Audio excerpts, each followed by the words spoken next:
तो दोस्तों आपको पता चल ही गया होगा, आज हम बात करेंगे पेंट्री हार्डवेयर मैकेनिज्म्स के बारे में।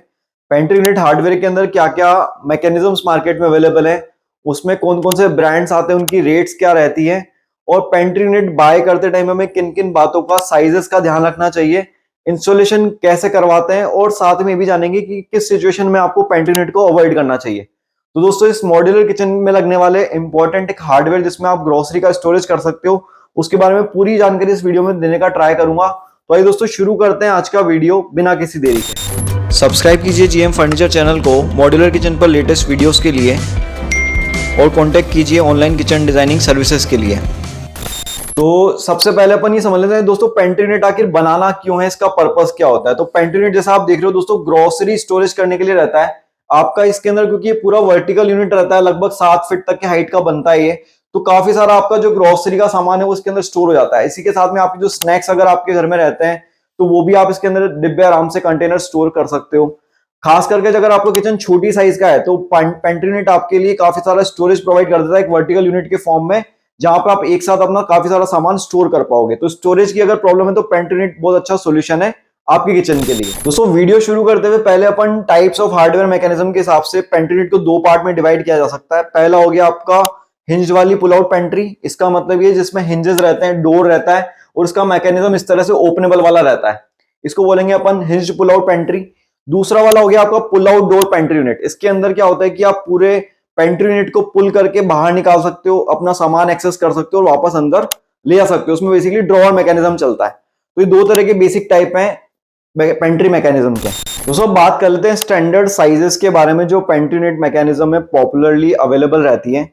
तो दोस्तों दोनों तरह की जो अपनी पेंट्री यानी कि हिंज वाली और पुल आउट, उसकी बात करेंगे। पहले अपन हिंज वाली देख लेते हैं। दोस्तों हिंज वाली अगर आप पेंट्री यूनिट देखोगे तो इसमें जो लेवल्स हैं, जैसे कि आप देख रहे हो यहाँ 1 लेवल 2 3 4 5 टीयर वाला ये मैकेनिज्म है अपना। तो ये 5 टीयर मैकेनिज्म, इसके अंदर 4 टीयर मैकेनिज्म भी आता है और एक इससे बड़ा 6 टीयर मैकेनिज्म भी मार्केट में आता है। दोस्तों इसके अलावा अगर विड्थ की बात करें तो इस वाली किचन के अंदर जो ये लगा हुआ है दोस्तों 500 mm के अंदर लगा हुआ मैकेनिज्म है जो चौड़ाई आती है। अगर स्टैंडर्ड की बात करें दोस्तों इसके अंदर 400 mm का वेरिएंट आता है, 500 mm का आता है, 600 का आता है, 450 का भी कई सारे ब्रांड्स बनाते हैं। अगर गहराई की बात करें तो दोस्तों ये 600 mm का कैबिनेट है आपका। ये जो गहराई अपन ने बनाई है 600 mm की गहराई बनाई है यहाँ पे। अगर इसकी हाइट की बात करें तो ये टीयर पे डिपेंड करती है, मतलब ये हमने जैसे यहाँ पे 5 टीयर वाला मैकेनिज्म लगा हुआ है तो उस हिसाब से हाइट देनी पड़ी पेंट्री की। अगर आप 4 टीयर मैकेनिज्म लगाते हो तो आप इसकी हाइट पेंट्री की कम भी कर सकते हो, 4.5 फीट के करीबन कर सकते हो। अगर आप 6 टीयर वाला बनाते हो तो आपको हाइट करीबन 7 फीट की पेंट्री यूनिट की रखनी पड़ेगी। तो अपने को हाइट, विड्थ और जो किचन डेप्थ है वो अपने को अपनी पेंट्री यूनिट मैकेनिज्म के हिसाब से ही बनाना पड़ता है। दोस्तों दूसरी कैटेगरी में अगर अपन बात करें, जो पुल आउट ड्रॉ वाला पेंट्री मैकेनिज्म आता है, उसके अंदर जो स्टैंडर्ड विड्थ रहती है वो 200 mm से स्टार्ट होती है, यानी कि 8 इंच से शुरू होती है।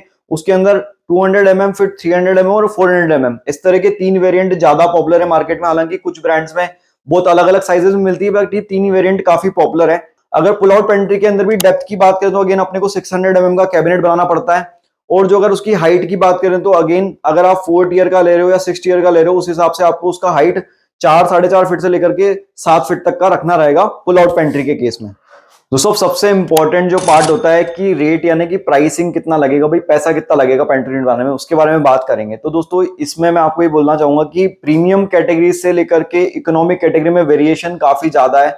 मैं आपको सिर्फ एक एग्जांपल के थ्रू डिफरेंस समझाने की कोशिश करता हूँ। जो पेंट्री यूनिट हिंज वाली आती है उसमें 600 mm का वेरिएंट सबसे पॉपुलर आता है, जो 2 फीट वाला वेरिएंट आता है। उसके अंदर 6 टीयर यानी कि 6 लेयर वाला अपन पेंट्री मैकेनिज्म को कंपेयर कर लेते हैं अक्रॉस 2-3 ब्रांड्स, ताकि आपको एक रेट का मोटा मोटी आइडिया लग जाएगा। तो दोस्तों अगर हेटिक ब्रांड की बात करें तो जो पेंट्री मैकेनिज्म अपने को ये वाला 77,180 रुपीज एमआरपी का मिल रहा है हेटिक के अंदर, तो वही आपका लरांजा के अंदर मिल रहा है लगभग 40,600 रुपए एमआरपी का।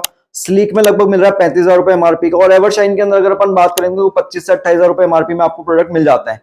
तो ये वेरिएशन काफी बड़ा है। इसमें ऐसा नहीं है कि सिर्फ रेट का यानी ब्रांड वैल्यू का डिफरेंस, उनकी क्वालिटी में भी डिफरेंस आता है। उनके अंदर जो मटेरियल काम में लिया गया है, जो बॉक्स आए हैं, उसके अंदर भी डिफरेंस आता है। वो आपका अपना पर्सनल पर्सपेक्टिव है कि आपको कैसा वाला पसंद आता है, उसके अकॉर्डिंग बाय कर सकते हो। अपनी बजट के अकॉर्डिंग आप ब्रांड चूज कर सकते हो। बाकी ये मैं आपको अश्योर कर सकता हूँ कि जो क्वालिटी आती है वो सभी ब्रांड्स में अच्छी आती है, मतलब मैकेनिज्म की क्वालिटी अच्छी आती है। बाकी उसका लुक एंड फील कैसा आ रहा है, उसके अंदर ग्लास यूज किया गया है कि अपन ने ग्रे कलर लेना है कि अपने को कैसा लेना है, वो आपका पर्सनल डिसीजन है। बाकी अक्रॉस ब्रांड रेट डिफरेंस काफी ज्यादा आता है, लगभग इकोनॉमिक ब्रांड से अगर अपन प्रीमियम का डिफरेंस देखेंगे तो लगभग 2 गुना से 3 गुना तक का डिफरेंस आपको पेंट्री मैकेनिज्म में देखने को मिल जाएगा। दोस्तों इसी तरह से जो पुल आउट वाली पेंट्री आती है उसके अंदर भी रेट डिफरेंस इसी तरीके का लगभग आपको देखने को मिलेगा प्रीमियम ब्रांड में और इकोनॉमिक ब्रांड में। तो अपने बजट के अकॉर्डिंग, अपनी पॉकेट के अकॉर्डिंग डिसाइड कर सकते हो, आपको कितना लग्जरी फील चाहिए उसके अकॉर्डिंग डिसाइड कर सकते हो कि आपको कौन सा वाला पेंट्री यूनिट मैकेनिज्म बाय करना चाहिए। अब मैं आपको एक छोटी सी इसके अंदर टिप और देना चाहूंगा कि अगर आप टोटल कॉस्ट की बात करो तो वो अलग चीज है। यहाँ पे अभी हमने बात करी सिर्फ इस मैकेनिज्म की जो ये हार्डवेयर मैकेनिज्म आपको मिलने वाला है, लेकिन अगर इसकी टोटल कॉस्ट को आप कॉमन सेंस लगा के समझेंगे तो इसके अंदर इस बॉक्स को बनाने की कॉस्ट भी आएगी जो कि कारकेस कहलाता है। ये जो शटर आपका लगा हुआ है फ्रंट का पल्ला, इसकी कॉस्ट भी आएगी। इसके अलावा जो हिंजेस लगे हुए यहाँ पे, इसको भी अपने को कॉस्ट में इंक्लूड करना पड़ेगा और जो इसको लगाने की लेबर लगेगी उसको भी आपको इंक्लूड करना पड़ेगा। तो अगर मान लीजिए आप एक पर्टिकुलर यूनिट लेके चल रहे हैं, सिर्फ हार्डवेयर मान लीजिए 30,000 रुपए का आया, तो आपका कारकेस का कॉस्ट इस साइज का बनाने में लगभग 15 से 18,000 रुपए का आएगा। उसके बाद में लेबर आपका 4,000 रुपए, करीबन 5,000 रुपए लेबर लगेगा इसको बनाने का, फिट करने का। और इसके अलावा अगर अपन बात करें हिंजेस वगैरह छोटे मोटे हार्डवेयर वगैरह लगते हैं तो आप कम से कम 2 से 2,500 रुपए का खर्चा उसका भी लेके चलिए। तो टोटल अगर अपन बात करें तो 52,000 रुपीज से लेकर के पेंट्री हार्डवेयर मैकेनिज्म के ऊपर डिपेंड करेगा। 90,000 रुपीज तक की पेंट्री यूनिट इस कॉस्ट में बनाई जा सकती है, अलग अलग ब्रांड और अलग अलग हार्डवेयर के अकॉर्डिंग। तो आप जो इसको जुडिशियली डिसाइड कर लें कि आप किस बजट में पेंट्री यूनिट को बनाना चाह रहे हैं, उसके अकॉर्डिंग अपना डिसीजन बनाएं। तो दोस्तों आपके मन में यह बात आ रही होगी कि मृदुल भैया आप तो हमेशा इकोनॉमिक वाले जुगाड़ हमें बताते हो, तो क्या इसके अंदर कोई जुगाड़ नहीं है कि आप पेंट्री यूनिट का मजा भी ले लो, उसकी स्टोरेज की व्यवस्था भी पूरी देख लो, लेकिन आपको बजट भी कम जाए? तो दोस्तों बिल्कुल एक ऑप्शन अवेलेबल है जिसको अपन कस्टमाइज पेंट्री यूनिट बोलते हैं, यानी कि pantry unit banana with drawers and shelf. अगर उसके बारे में आप पूरी वीडियो देखना चाहते हो कि ड्रॉर्स एंड शेल्फ के साथ में कैसे आप बहुत कम रेट में पेंट्री यूनिट को तैयार कर सकते हो, तो मैंने लिंक आई बटन में डाला है, वहां जाके जरूर देखिएगा। अगर आप इस तरह की वीडियोस और देखना चाहते हो तो मेरे को कमेंट करके बताइएगा, मैं और पेंट्री यूनिट कम बजट में कैसे बनाते हैं उसके ऊपर वीडियो बनाने की कोशिश जरूर करूंगा। तो सब बात कर लेते हैं कि किन सिचुएशन में आपको पेंट्री यूनिट को अवॉइड करना चाहिए या क्या डिसएडवांटेजेस हैं। तो बेसिकली दोस्तों अगर आपके यहाँ साइज ऐसा बैठ रहा है जो कि कस्टमाइज बैठ रहा है, मतलब आपके यहाँ पे पेंट्री यूनिट हार्डवेयर जिस साइज में अवेलेबल है उस साइज का आपके यहाँ किचन में स्पेस नहीं बैठ पा रहा है, तो आप वहां पे पेंट्री यूनिट हार्डवेयर को मत लगवाइए, उससे आपका जगह खराब होगा। दूसरा पॉइंट है अगर आपके यहाँ स्किल्ड कारपेंटर अवेलेबल नहीं है फॉर पेंट्री यूनिट इंस्टॉलेशन तो आप इसको अवॉइड कर सकते हैं।